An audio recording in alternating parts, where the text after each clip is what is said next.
Our study is now on Darsanamala. We have already covered 2 chapters. If you take Darsanamala as a whole, it has 2 halves. The first half deals with how the world is related to the Absolute. The second half shows how the individual is related to the Absolute. 3 are the basic factors to be correlated into a non-duality in Vedanta. What are the 3 factors? Narayana Guru, in one of his prose works, Jiveshwara Jagat Bheda Rahida Advaita Tejase, Deva Chintanam, second part. What does it mean? He pays salutations to the non-dual effulgence or brightness. What kind of non-duality? It is a non-duality in which the 3 factors, Jiva, Ishvara and Jagat. What is Jiva? Most of the people understand by the word Jiva the soul, the life principle in each individual. But it is not the case in Vedanta. This is an idea related with the idea of Jiva being the soul. It is related to theology, mostly Western theology or Christian theology, or the theology of Semitic religions. The word or the root Jiva means pranadharana, jiva pranadharane. That means prana means vital breath. The breath we have, that is the prana. Pranadharana. Who is supported by the prana? It is a very individual living being who is supported by prana. So the word jiva means an individual being who lives supported by prana, the vital breath. So it is not correct to say I have a jiva, but we should say I am a jiva. I as an individual being is supported by prana, and so I am a jiva.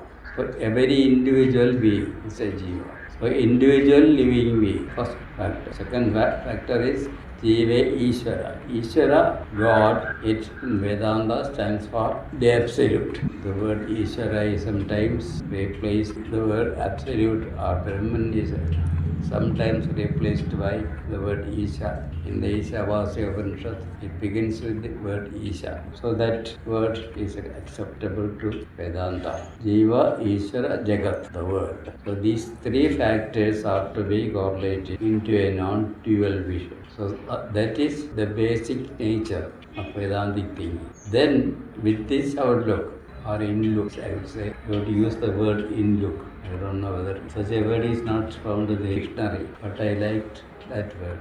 The opposite of outlook is in-look. If you look at the Darsanamala from this point of view, you will find that the first half of Darsanamala deals with how the world is to be understood as related to the Absolute. The world and the Absolute. The world and the Jagat and Isha. And the second half is how an individual being is related with the Absolute, or how an individual is to be related, understood as related to the Absolute. In the first half of the Darsanamala, it is Adhyaropa. The world as it appears is acknowledged to be real. Then how does this world emerge?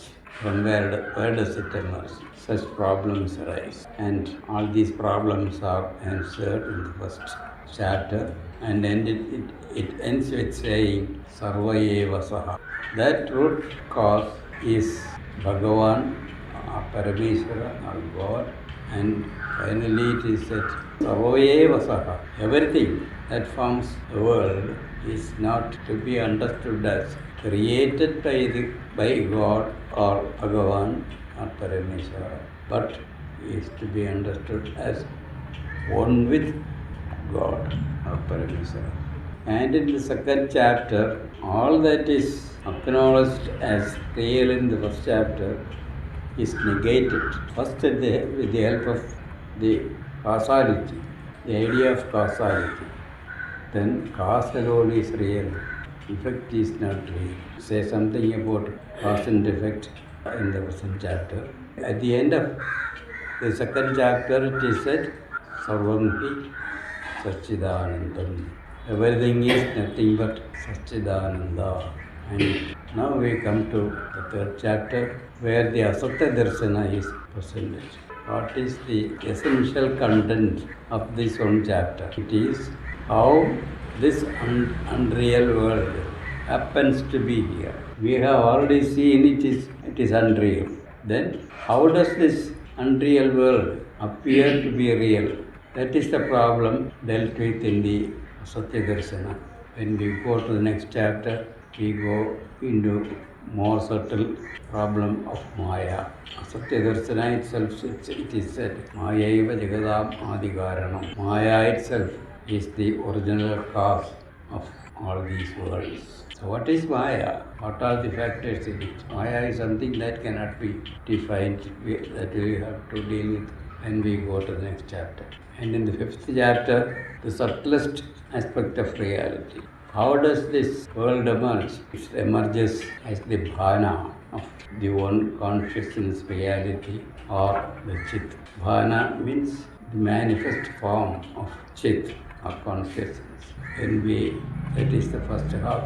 The second half begins with the grossest form of the individual's relationship with the absolute Brahman. It is in his world of karma. How karma is to be seen. Individual's karma as well as karma that is going on in the entire world. That is dealt with in the Karma Darsana. Then comes Jnana, knowledge. Knowledge also is a way in which an individual becomes related with the Absolute. Third is Bhakti. Bhakti always is of the individual. Bhakti for what? It is the Absolute. Then Yoga, that is a subtler state of experience, but also an experience of one's relationship with the Absolute. Finally, one becomes absorbed in the Absolute, that is Nirvana. That is how the Darsanamala is structured and viewed in an overall way. In this sense, we can say that it goes from one step by step to the Bhana Darsana. Ed bhasye avadhyasam, anadhyasam na bhasade, adhyasam vasat, anadhyasam sadeva tat. Deva tat. That is the word at the very middle of the Darsanamala. It is a variant version of Om Tat Sat. In Shastangota, in the year 1971, we conducted World Parliament of Religions. Rajaguru was the person who planned the entire 10-day program. He asked me to present a paper on this last verse of the Bhana Darsana. So this is to be kept in mind, the overall structure of the Darsanamala. Now we come back to the Satya Darshana. Satya is the main theme. Satya, the unreality of what? Of the world.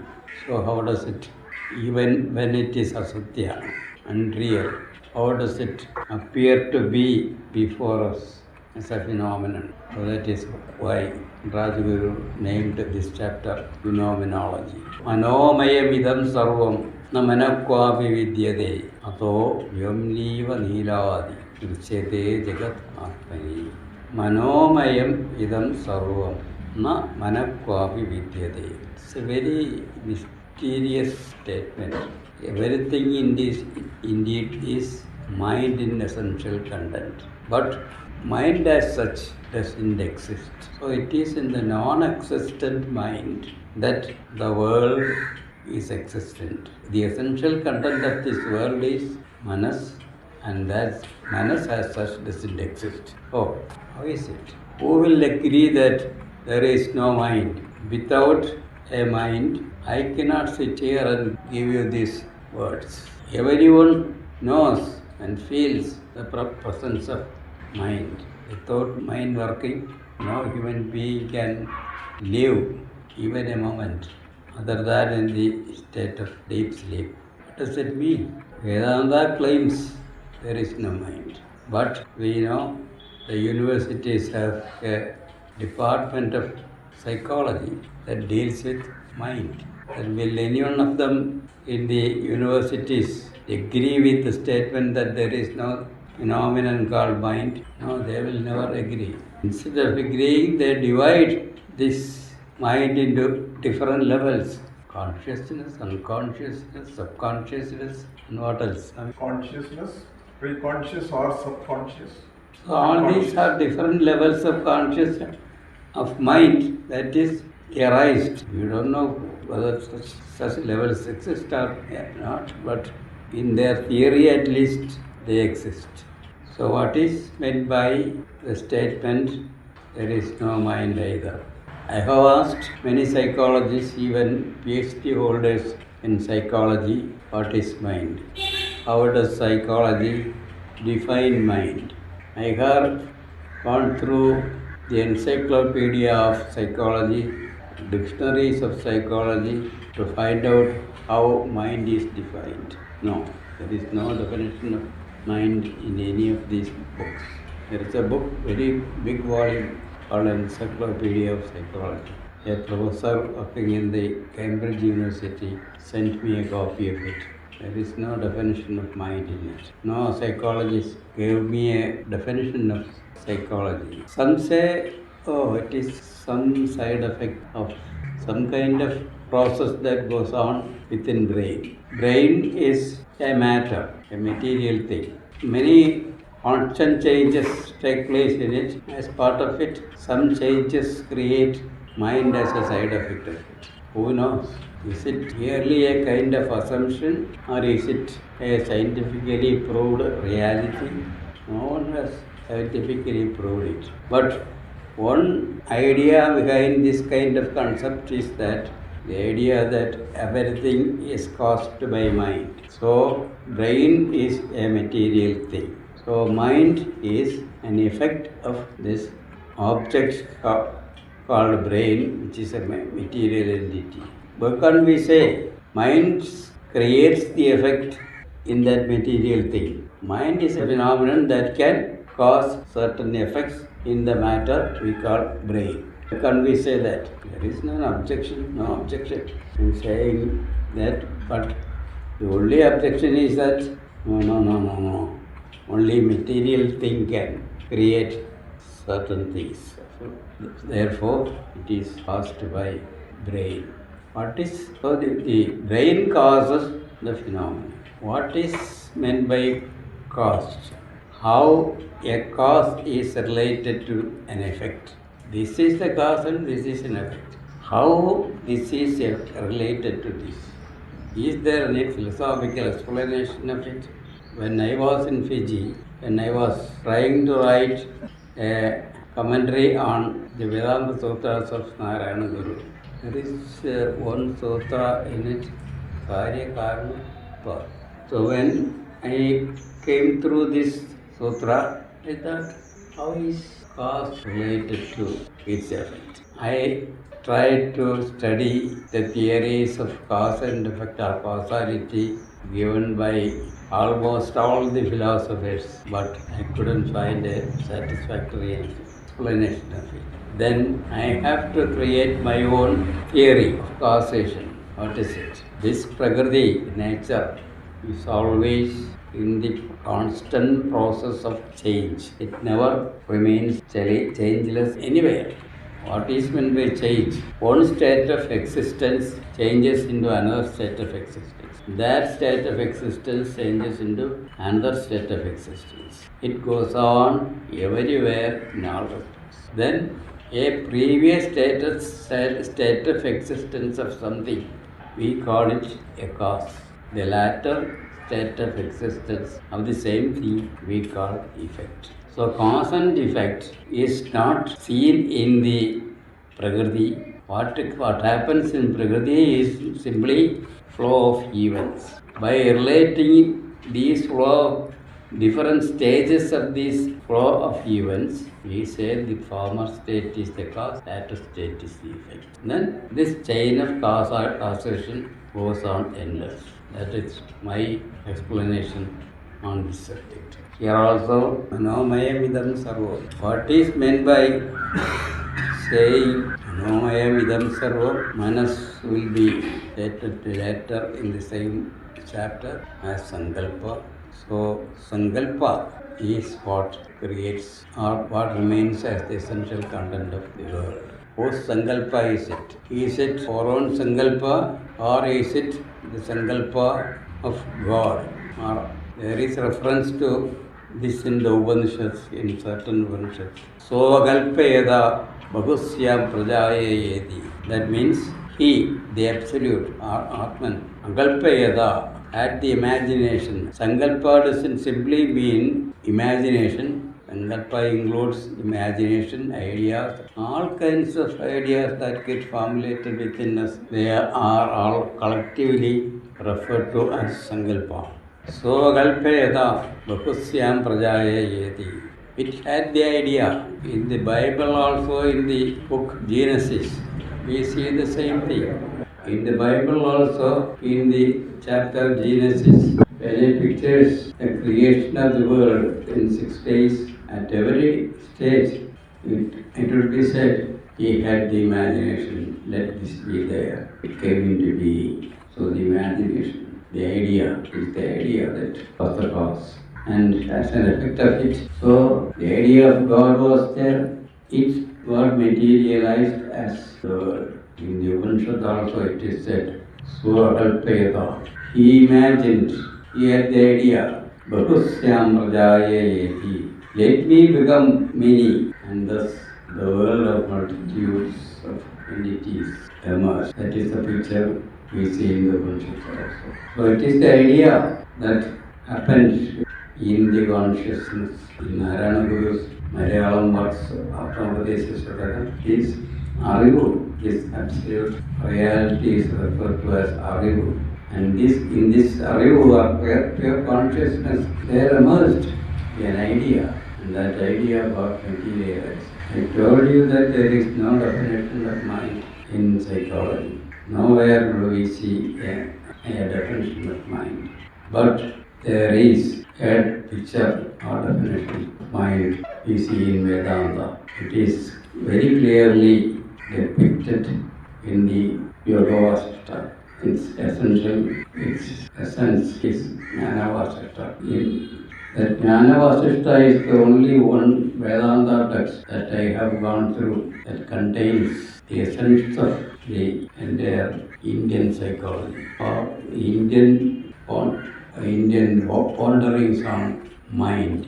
So what I did once was, I had much interest in this and I asked many of the serious Gurukula students to collect all these statements about mind in the Jnana Vasishta, to underline them and to collect them, then to classify them and to present them with some remarks about each. But no one did it, finally I had to do it. That is how I wrote the book Manas in the Vasishta, Manas Vasishta thing.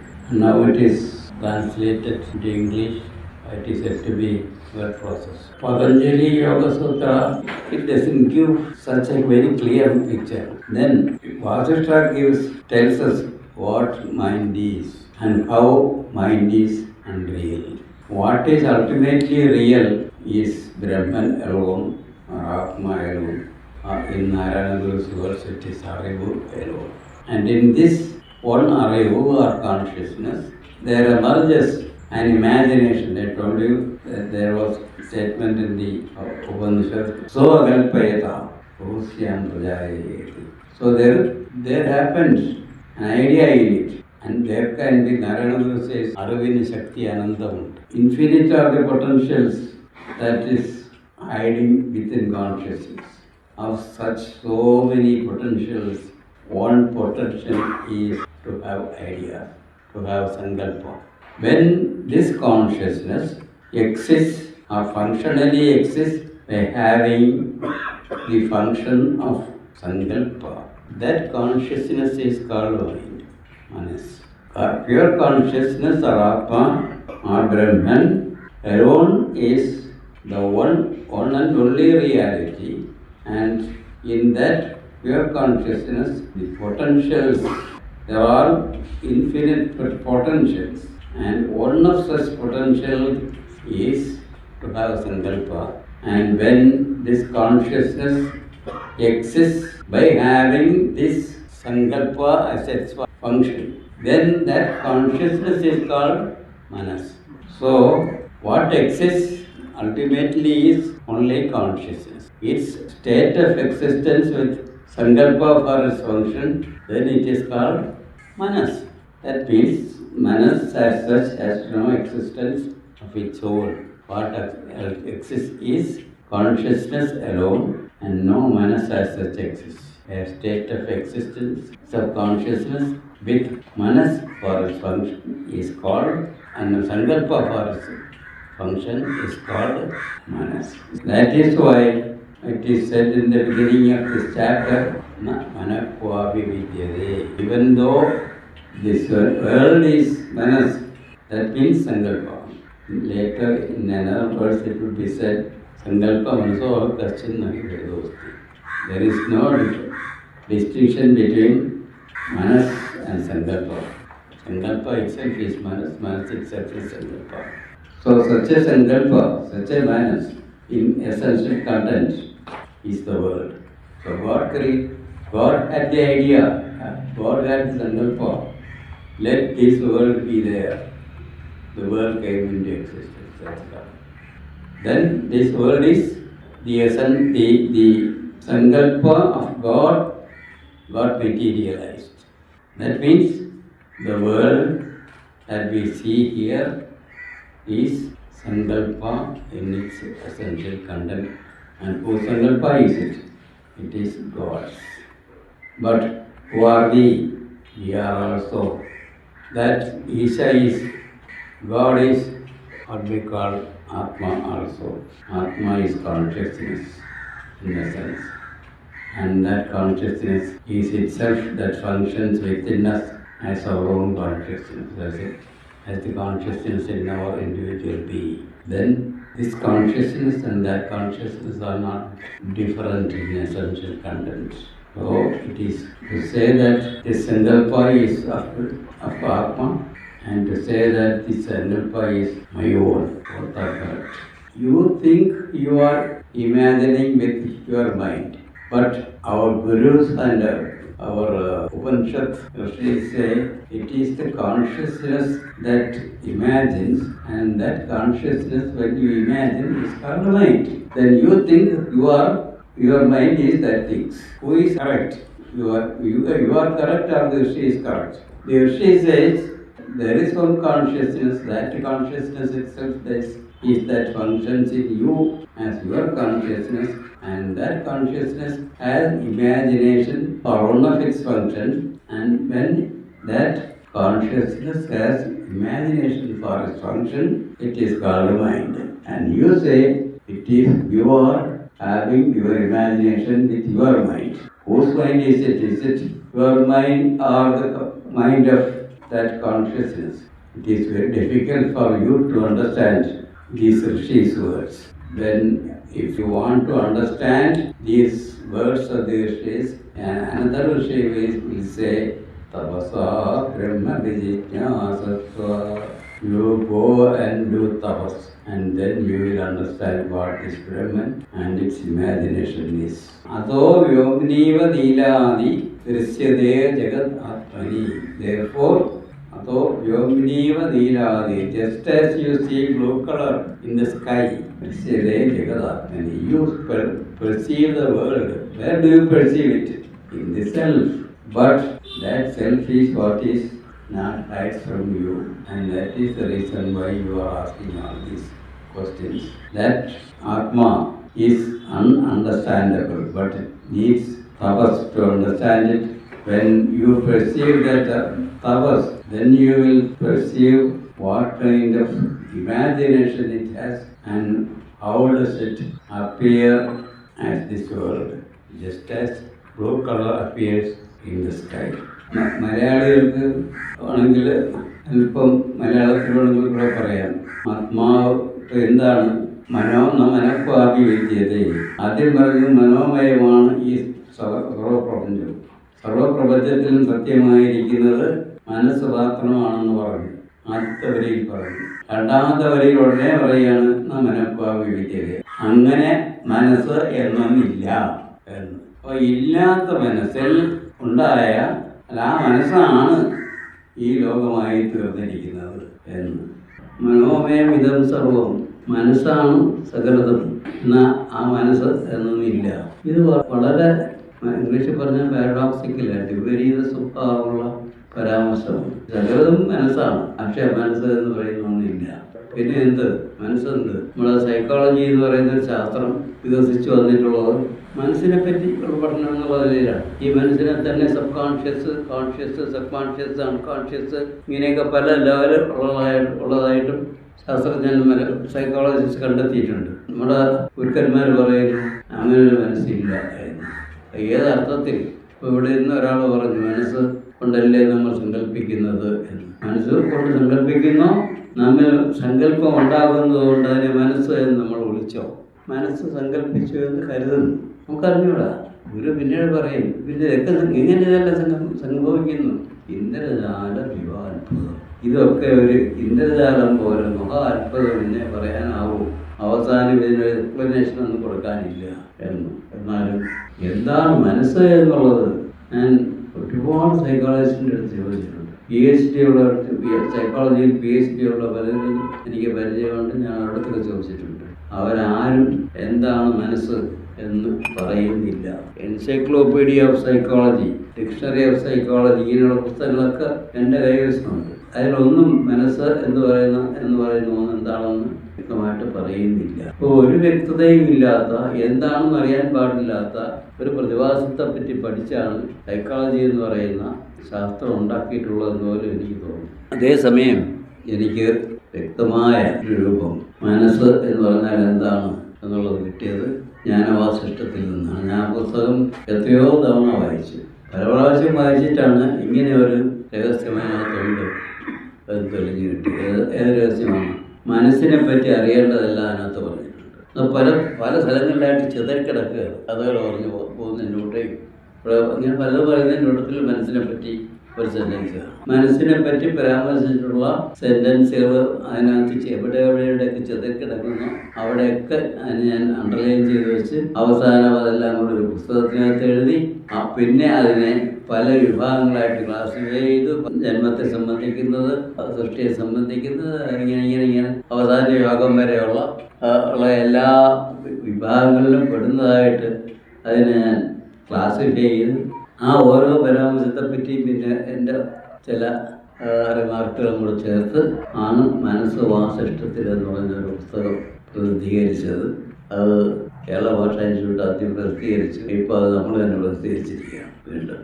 അതിനകത്താണ് മനസ്സ് എന്താണ് എന്ന് വ്യക്തമായിട്ട് പറഞ്ഞിരിക്കുന്നത്. എന്താണ് മനസ്സ്? ഇപ്പം പറഞ്ഞ കാര്യമാണ് എന്താണ് ഇല്ലാത്ത മനസ്സ്. പിന്നെ ഉള്ളത് എന്താണ് എന്ന് ചോദ്യം.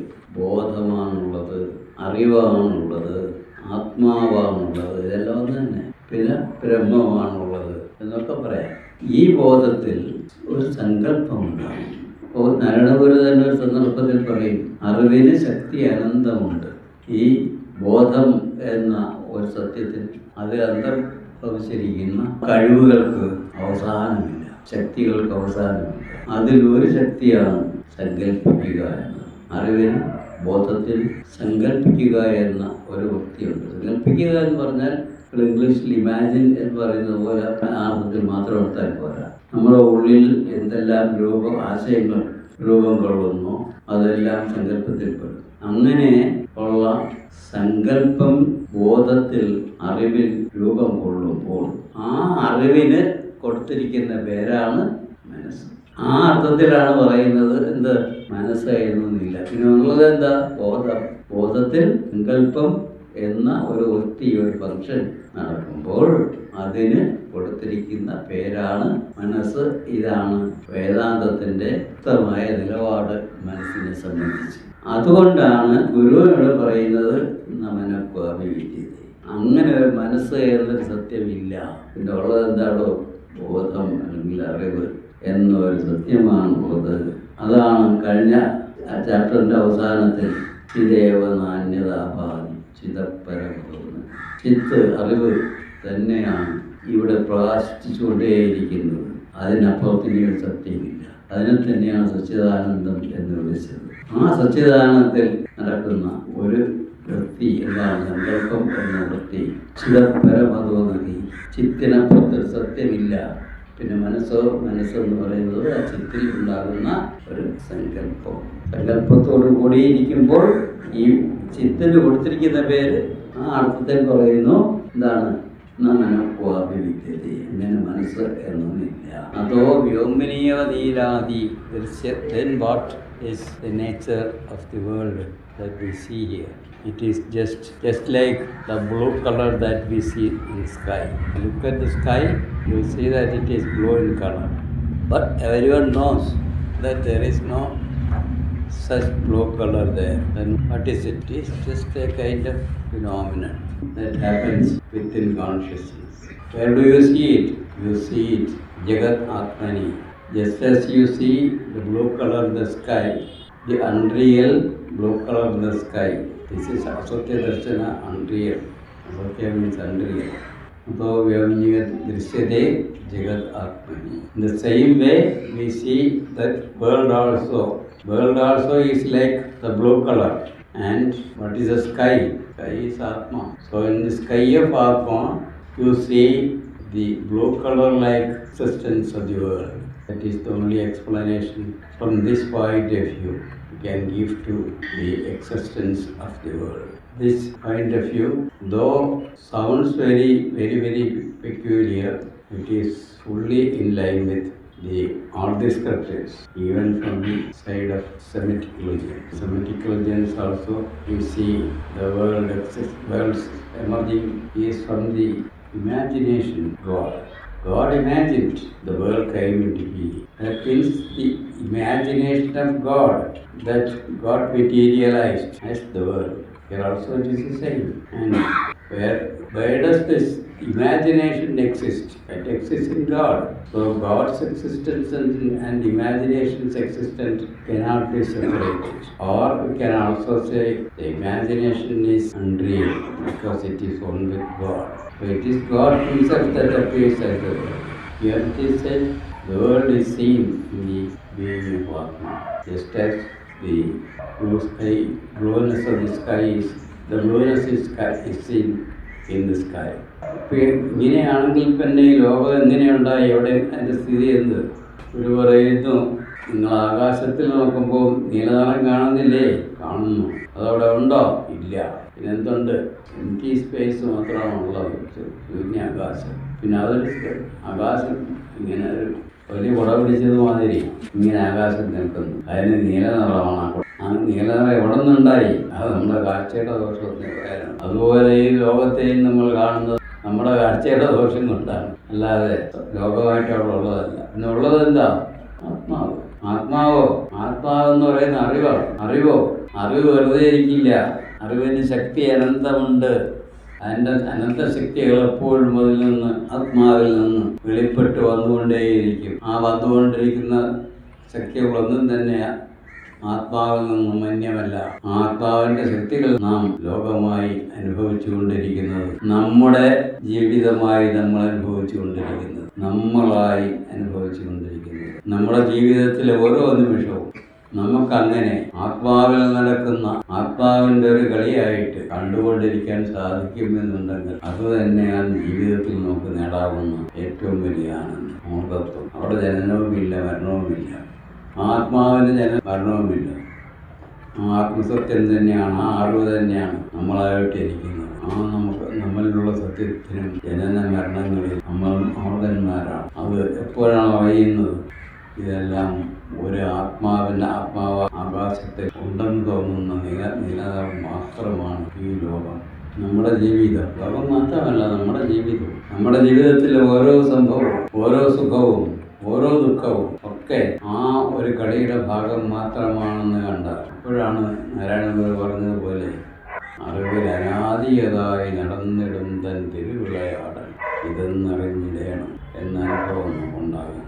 ഈ പഠനങ്ങളുടെ എല്ലാം അന്തിമമായ ലക്ഷ്യമെന്ത് എന്ന് ചോദിച്ചാൽ, ഇങ്ങനെ ആകാശത്തിൽ നീലനിറത്തെ കാണുന്നത് പോലെ ആത്മാവാകുന്ന സത്യത്തിൽ ഈ ലോകത്തെയും നമ്മെയും നമ്മുടെ ജീവിതത്തെയും നമ്മുടെ ജീവിതത്തിലെ സുഖദുഃഖാനുഭവങ്ങളെയും ഒക്കെ കണ്ടുകൊണ്ട് നിരന്തരം കണ്ടുകൊണ്ട് ഇരിക്കാൻ സാധിക്കുമെങ്കിൽ അതുതന്നെയാണ് ഏറ്റവും വലിയ മതം. ഓം പൂർണ്ണമദഃ പൂർണ്ണമിദം പൂർണ്ണാത് പൂർണ്ണമുദച്യതേ പൂർണ്ണസ്യ പൂർണ്ണമാദായ പൂർണ്ണമേവാവശിഷ്യതേ. ഓം ശാന്തി ശാന്തി ശാന്തി.